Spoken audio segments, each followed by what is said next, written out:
Super nutritious ആയിട്ടുള്ള ഒരു വെജിറ്റബിളാണ് broccoli. പക്ഷേ നന്നായി കഴുകിയിട്ട് കുക്ക് ചെയ്തില്ലെങ്കിൽ പണി കിട്ടും.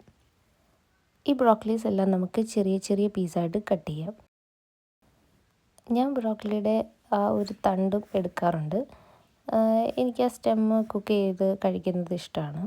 ഞാൻ മെയിൻലി ബ്രോക്കലി തോരനായിട്ടാണ് വെക്കുക. വളരെ റെയറായിട്ട് അത് ബോയിൽ ചെയ്യാറുള്ളൂ. പിന്നെ സൂപ്പായിട്ട് ഉപയോഗിക്കാറുണ്ട്. അപ്പോൾ നമുക്ക് ആദ്യം തന്നെ ഈ നമ്മൾ കട്ട് ചെയ്ത് വെച്ച ഈ ബ്രോക്കലി എല്ലാം നല്ല വെള്ളത്തിലിട്ട് സാധാരണ വെള്ളത്തിലിട്ട് നന്നായിട്ട് ഒരു 2-3 പ്രാവശ്യം കഴുകിയെടുക്കുക. വെള്ളം ചേഞ്ച് ചെയ്ത് 2-3 പ്രാവശ്യം കഴുകാം.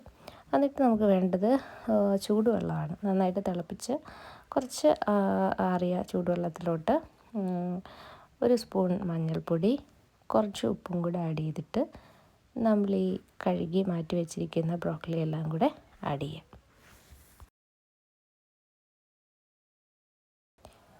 ബ്രോക്കലി എല്ലാം ആഡ് ചെയ്തിട്ട് കുറച്ച് നേരം നമുക്ക് ആ ചൂടുവെള്ളത്തിൽ തന്നെ ആ ബ്രോക്കലി ഇട്ട് വെക്കാം. ഒരു 10 മിനിറ്റിന് ശേഷം നമുക്ക് ഈ ബ്രോക്കലി എടുത്ത് വെള്ളത്തിൽ നിന്ന് മാറ്റി കുക്ക് ചെയ്യാനായിട്ട് എടുക്കാം.